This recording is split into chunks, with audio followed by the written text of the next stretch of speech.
think a lot of our problems is that we always doing something that's hurting us, that's disrespecting us. We choose to stay in the familiarity. We choose to stay in the disrespect because we're used to it. I feel like a lot of us just gotta break these cycles that are just not serving us anymore. If you're in a relationship, you have a lot of family and friends that is rooting for you, and this relationship is not bringing out the best in you. If you feel like you are not yourself in the relationship, like it's constantly breaking you down, it's toxic, it's not good for you and it's not good for your person. But because you have so many people in your ear, like your friends, your family, like the people that you grew up with, they're rooting for you, they're supporting you, you kind of feel peer pressure to stay. You gotta how your family, how your friends feel. You got to do what is right for you. I don't know why people constantly give their loyalty to their friends, to their family, to everybody around them, to the point where you are disrespecting yourself.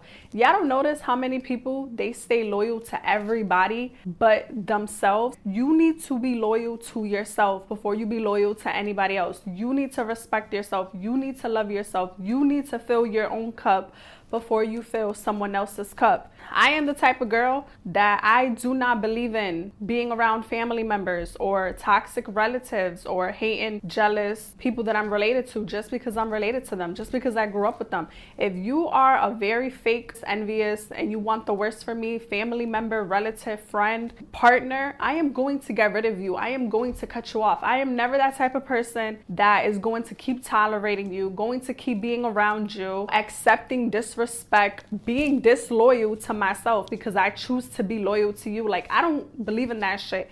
If you are a fake ass family member, if you do not want the best for me, if you are preying on my downfall, you don't even support me, but you want to support all these celebrities you see on Instagram because support is free, I will cut you the fuck off. I will remove you out of my life. And I feel like a lot of y'all gotta just try this magic trick, you know? If they're not good for you, if they don't align with you, if the friendships that you're surrounding yourself with not align with who you are, it's not bringing out the best in you, it's not moving you, it's not making you grow, try this magic trick. Just disappear.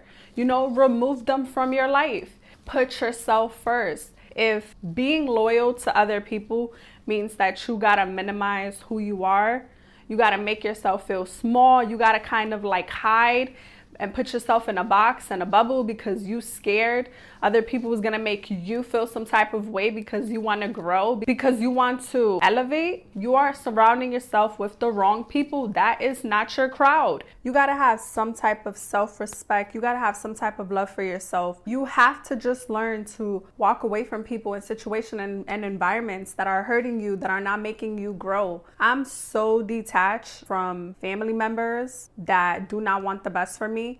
And I feel like if you are around people that do not want the best for you, does not have your best interests at heart, they should not even be around you. You gotta just love yourself to walk away from things, to walk away from people, to cut off environments that are not good for you. You cannot stay misery and you cannot stay loyal to other people's disrespect. You should be loyal to yourself. You should learn how to put yourself first. Let me put y'all on to some tea. My daughter, right?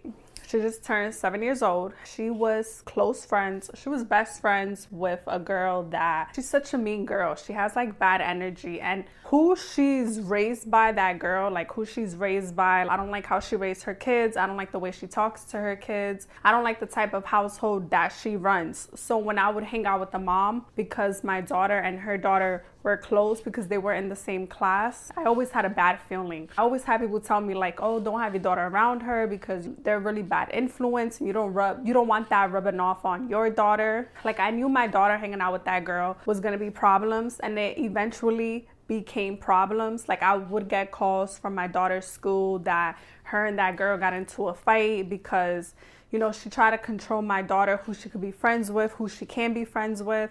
When I told my daughter to stop hanging out with that girl, you know, that girl got mad that she wanted to fight my kid because she don't want to be friends with her. And it's like, As a mom, to raise a human being like that is so disgusting and it's so embarrassing. You as a parent, please do better in raising your fucking kids, because if you just have kids that are fucking mean, are bullies, try to control other people's kids, already hating on other people's kids, you gotta do fucking better as a parent. I was teaching my daughter, like, listen, I don't want you hanging out with kids like that. I don't want you around her. I don't want you thinking that it's okay to be friends with girls that are mean, that put you in problems, that put you in drama, that likes drama, because that's what they mom like. That's what they mom brings in the household. So these kids are seeing that and they're thinking that's normal, you know, and it's not the kid's fault, but at the end of the day, I don't want my kid around that. I have to teach my daughter these things at a young age, like don't be friends with certain people that are mean to you. Or I wish my mom would have said a lot of things like that to me and my siblings growing up, because I was such a people pleaser.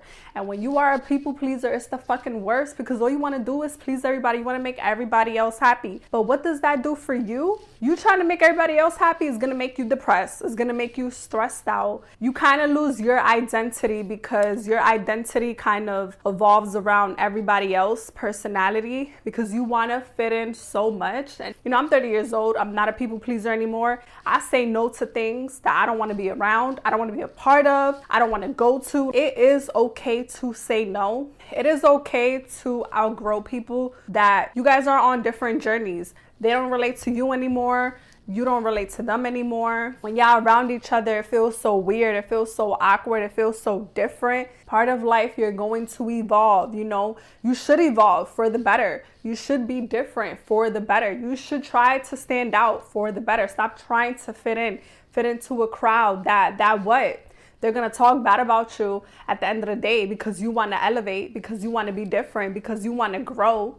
You know, they're going to talk bad about you because they want to keep you boxed in. So what? It's okay to outgrow them. It's okay to not want to be a part of that anymore. It's okay. It's okay to say no. All I'm saying is put yourself first. Stop disrespecting yourself, and you respecting everybody else, but you putting yourself last. You emptying your cup because you're trying to fill everybody else's cup. Just stop doing that. We're not doing that anymore. For more content like this, please like, comment, and subscribe. And I'll be back for more videos.